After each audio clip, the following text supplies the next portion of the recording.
Your Excellency, Minister Mohamed Ghagabi, Minister for Coordinating Government Affairs of the United Arab Emirates, Excellencies, dear participants, what pleasure to be together again and to design the future. We are here to develop the great narrative, a story for the future. And I would like to refer to His Highness Sheikh Mohammed bin Rashid Al Maktoum, the Vice Chairman and Prime Minister of the United Arab Emirates and the ruler of Dubai, who told us that in order to shape the future, you have first to imagine the future, you have to design the future, and then you have to execute. What better place for such a meeting than Dubai? I came here the first time 47 years ago. And it was a small Greek minister, and now it's one of the most vibrant cities, one of the most inclusive cities in the world. So here, I think the next 2 days, we will look how we imagine, how we decide, how we execute the great narratives, how we define the story of our world for the future. I want to thank you for all of you to come here. I know some of you have traveled for a long time, but I can promise you it's worthwhile. But let's start this meeting by hearing why Dubai is so successful. So, Your Excellency, the floor is yours. Thank you. And what we can learn from you for our future. Thank you. Thank you.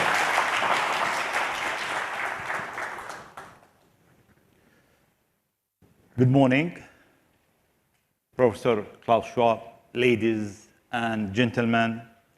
It's my great pleasure to welcome you to the United Arab Emirates. I would like to thank the World Economic Forum for making this meeting happen. It is a timely opportunity to reconnect back and to hear from the world's brightest mind.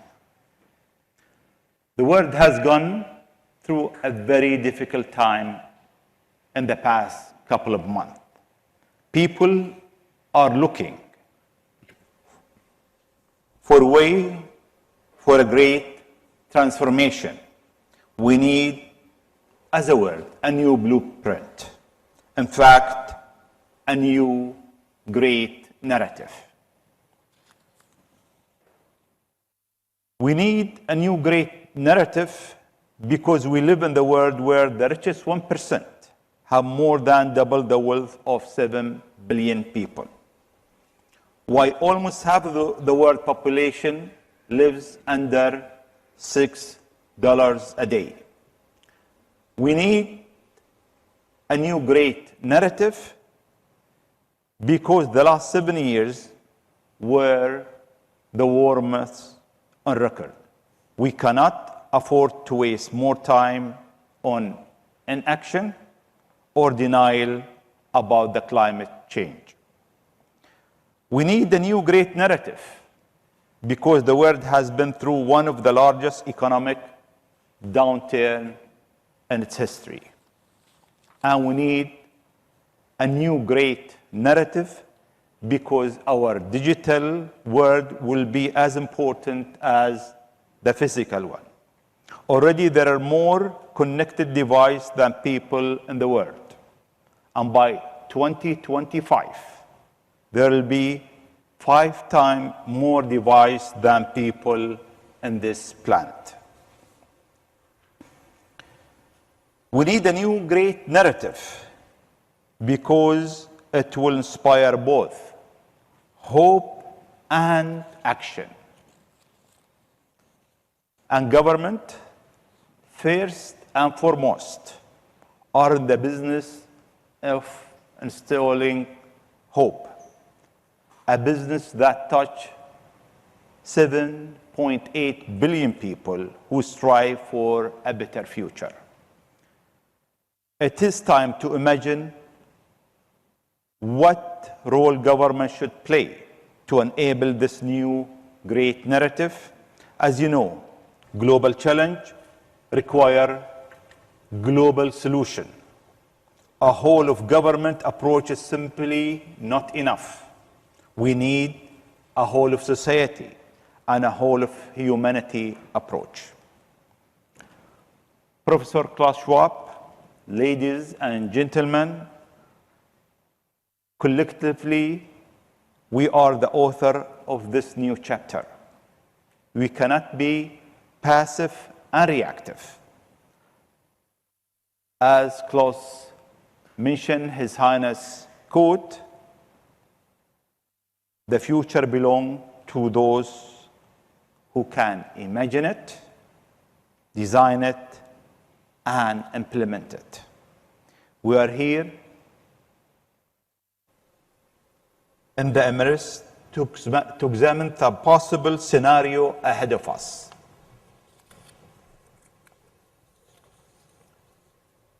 How can we design government to be future ready, to be citizen ready? How do we lead the world into a sustainable and better future? And of course, what will be the great narrative? I thank you.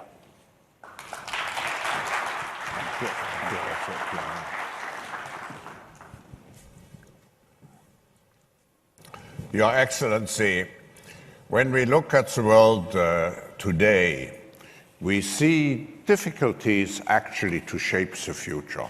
And I just would mention three of those obstacles.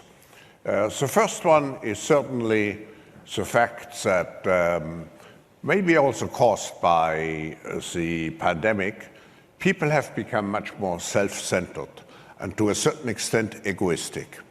So in such a situation, it's much more difficult to create a compromise because shaping the future, designing the future, usually needs a common will of the people. The second reason why it's so difficult to move out of, let's say, our present context and really to design the future is the fact that we all have become so much crisis focused with the pandemic. And then I would add a third factor. The world has become so complex. So simple solutions to complex problems do not suffice anymore. You have today not anymore the separation between social, political, technological, ecological. It's all interwoven. So it's very difficult in such a situation to really bring everybody together and to imagine and to design the future. So Dubai, Your Excellency, has managed to become, as I mentioned, one of the most vibrant cities, inclusive cities, and is now on its way to become also one, if not the smartest city in the world. But what would you see in this context? How would you see the role of government? Because at the end, we need an effort where even intellectually and in terms of his contribution, nobody is left behind. We need a multi-stakeholder effort. But what is the role of the government in this respect? Thank you, Professor. We have to understand that today we sit in a very interesting time zone when it comes to human history. We have to look at our current situation. It is part of human evolution, and this is part of human history. Today, I believe that we sit in the first second of the first minute of the first day of the first year when it comes to the second wave of human evolution, and that's based on technology. So human evolution been through phases from we discover fire to we discover wheel. Today with technology, whatever will happen the next 50 years, it will be totally different. So for us as a humanity, for hundreds of thousands of years, we've been at a normal pace. The current pace, as you stated, is complex. Because for the first time, with technology, we are putting our society, economy, government, our life together under somehow one platform. Life became just one platform. So whatever will happen in the future, it will be based on what we design now. How do we design our world? Going back to government. Government been in this structure and shape for almost 200 years. Private sector, institution evolved. They reinvented themselves, while government globally, they were doing whatever they are doing for hundreds of years. And I think the role of government is very important, and we felt it during the pandemic. Pre-pandemic, we had globally this talk, small government, big government, no role government, but we found out that country who have strong government with future foresight can evolve totally different than anybody else. So going back to the role of government, our job is to design a better future. Always we believe that. In the Emirates, we believe that. I don't want to say we are government official. We are designer, and we have to bring this word always and remind our colleague, all the ministers, that their job is to design. Either we design a better future or we design not that good of a future for the new generation. So whatever we do in life, we look at it from how do you design a better future. Klaus, we live in a very complex world. But somehow when you look at the Middle East, it is like the center of complex, from political, religion, history. And in the Emirates, we wake up every morning evaluating our surrounding. But our role as a nation always been looking forward. One of the advantages that we have is we have also very young population that can take us to the future. If you look at, even our minister, their average age quite young, and as a government, we are in the business of implementing new idea. We are, always I say, as a country, we are a lab for new idea, a lab that country can coexist with each other.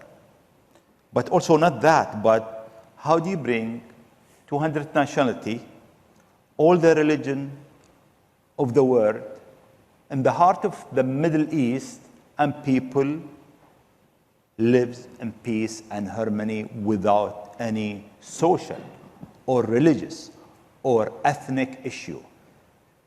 The world is complex.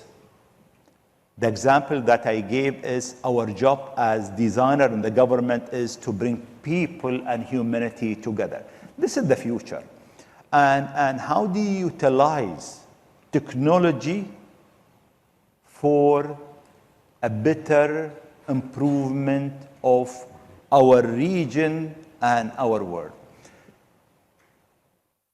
I try to make it simple, but it is complex. But in life, I believe that it's very easy to complicate things. It's difficult to simplify idea and strategy. We are in the business of trying to simplify life for everybody, but also trying to put a journey as a nation, as a human being, for our region, and to be a puller for this region from its misery. Your Excellency, first I want to thank you and of course His Highness Sheikh Mohammed bin Rashid Al Maktoum for the great generosity and of assembling us here, but also for the long-standing cooperation. And I mentioned the cooperation with your country goes back many, many years. But I want to highlight one particular, let's say, achievement. When I wrote my book and I introduced this notion of the fourth industrial revolution as the shaping force for our future, we felt it's very important that we really work together on a global level to make sure that we use the potential of the fourth industrial revolution for the benefit of mankind, because technology also has certain pitfalls and can be used to the detriment of humankind. So we established this network of centers around the world, and actually you were the first country outside our own centers which responded positively.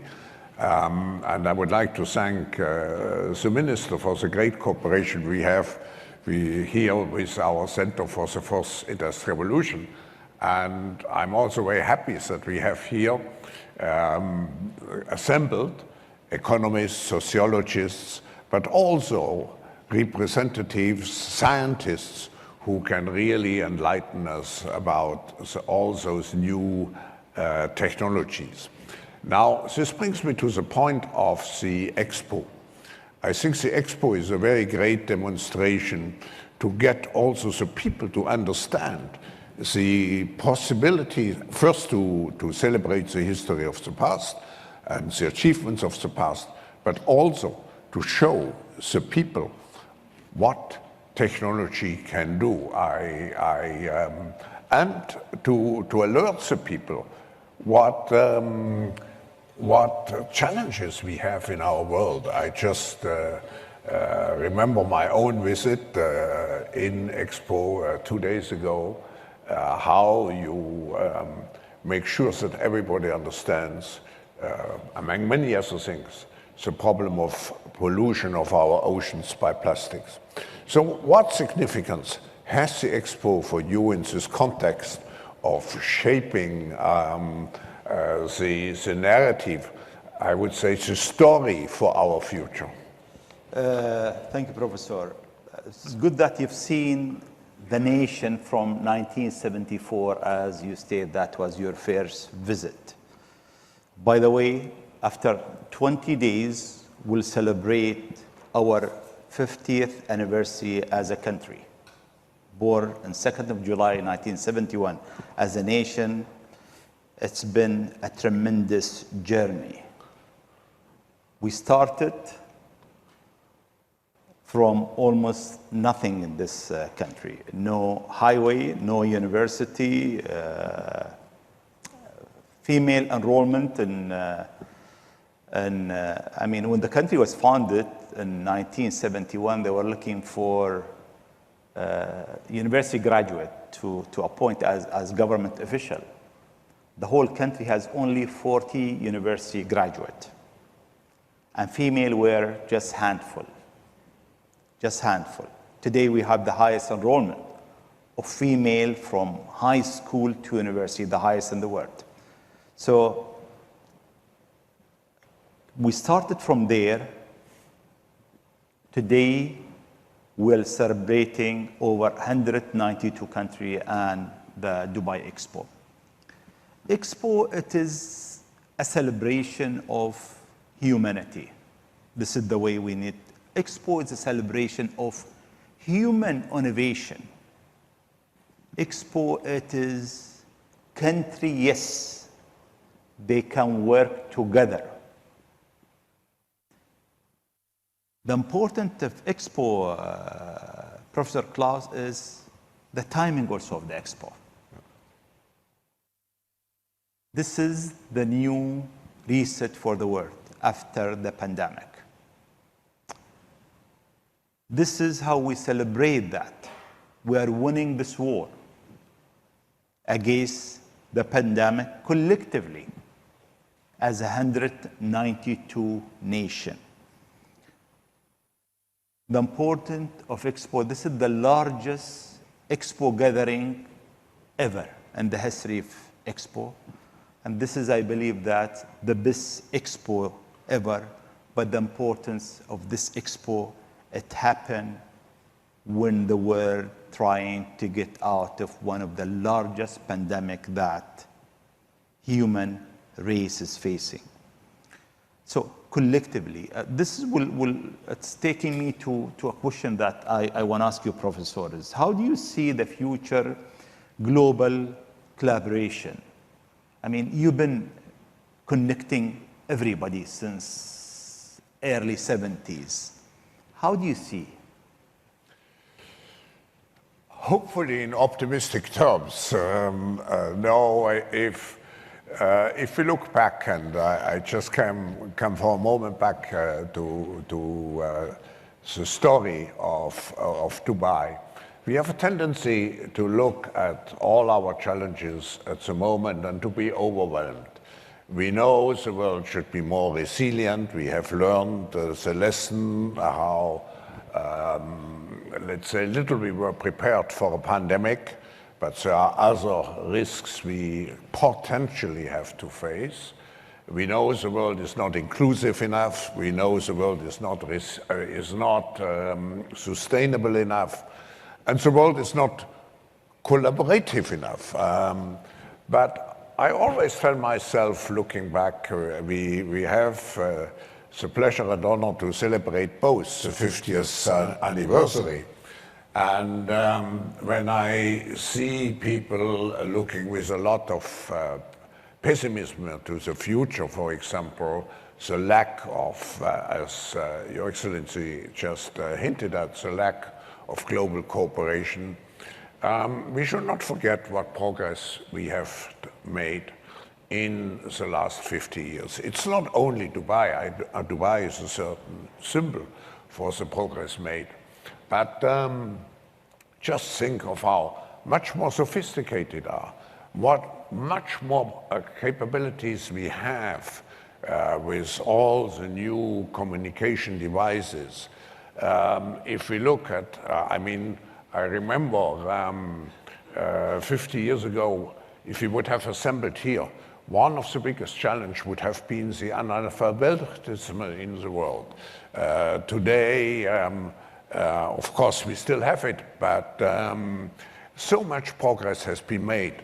One of the most striking, let's say, achievements is the extension of life expectancy. But it's not only that we live longer, we can live a much more fulfilled life. So looking at the future, I think when I grew up, it was still the time of the Cold War. And today, of course, we continue to have frictions in the world. And we all know also the tensions, particularly between the United States and China. But in such a world, I think we always have common interests. And I take it as a very positive sign, what I read this morning, about a stronger cooperation between the United States and China in terms of the environmental issues. So the issue is that when we look at bridging all those differences, we should not leave it alone to the governments. Of course, governments have to play a major role, but I think business as a clue of international cooperation, but also science as a clue of international cooperation is very important. And I think what we are doing here is very important, because you can cooperate if you define the common interests which we have, and if we show also politicians that at the end, sometimes to make short-term compromises is in the interest, in the long-term interest of every party involved. But just to conclude our short session, Minister Gargawi, how would you see Dubai in 50 years from now? Very difficult to answer, but we believe as a country, the Emirates have a mission in life as a country. This is very important. As individual, each one have a calling in life. Organization, they have a calling in life. But as a nation, we believe that we have to have a calling in life. And it should be very defined, and it should be very clear. Going back, our job is to design the future. And design is very complex, but also you can simplify it. An example is, how do I see the country in 50 years? Actually, we wrote from now 10 principles that we'd like to apply for the next 50 years as a nation, to elevate humanity, but to elevate also human being here. I'll give you some example. One of the things that we decided that we wouldn't get involved in any conflict. Anything should be solved peacefully. Will be a human-centric. Our job is to develop people. This is what we do. We'll concentrate internally in our economy and prosperity. We define the outline that who we are. This is in a way that we're designing our DNA. We believe that we are building in a region sometimes doesn't tolerate religious different ethnicity. We embedded, it became our principle. We have 10 principles that we believe that we need to live together as human race, as different background, different color, different religion, one place. So it is simple, but that's the essence of life. How do we see it? We'd like to be, hopefully, a modern nation. 20 days from now, we're celebrating our 50th anniversary. And as we stated, 1971, we didn't have road, we didn't have anything. Last summer, we went to Mars as a nation. And going to Mars, for us, it was not just going to Mars. It was part of what humanity are capable of doing. Neither of my parents went to school. Nobody asked me how well I did my homework. That was the good thing, or bad. But today I'm sitting here with you. All of us is part of this human journey. The next 50 years, we understand, is going to be complex, as we stated. But the most important thing that we need to balance between the complexity of the future with technology, but also the soul and the human journey. This balance is very important. We'd like to land in the future peacefully as a human race, because the enemy is one today. The enemy, it is global warming. The enemy, it is really the gap between people and nation who they don't have, the gap in technology. So we are worried that the gap might be too large, too big to bridge it. As a nation, we live in a region that around us, almost half of the population of the world, 3.5 billion people. And they need people like themselves who wear the same clothes. They look like them as a model. And our role to build this model. We're not perfect. We have a lot of growing pain as a young country, but we are seeking perfection. We're trying to get there. So we'd like really in 50 years to be a modern nation and to do whatever is good for humanity and to design from today, collectively, a better future for humanity. Minister, that's, I think, the best message for the next, for our discussions the next two days. I just would add, we are, as you mentioned, in some kind of a completely new transformation phase of humankind. And what we want to do is certainly, you want to improve the state of the people. We want to improve the state of the world. I think that unites us in our mission. But I think it's very important to be mission-driven. If you are mission-driven, then you have a constructive view of the future.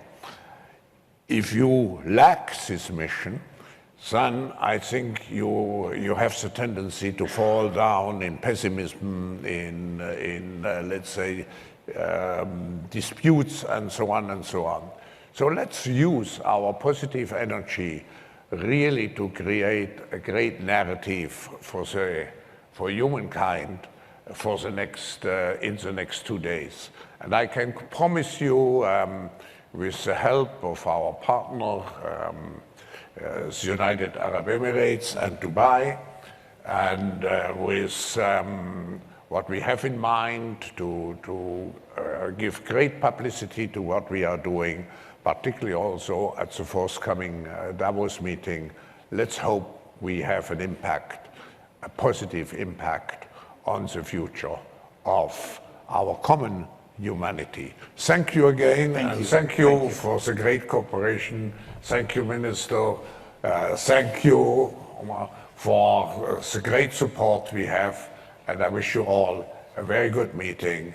And I hope that when we leave here, this country, we leave with the conviction that we have made progress in the most crucial issues humankind is facing, which means to take our own fate into our hands and not to be overwhelmed by all the different issues we have to face simultaneously at this particular moment. Thank you.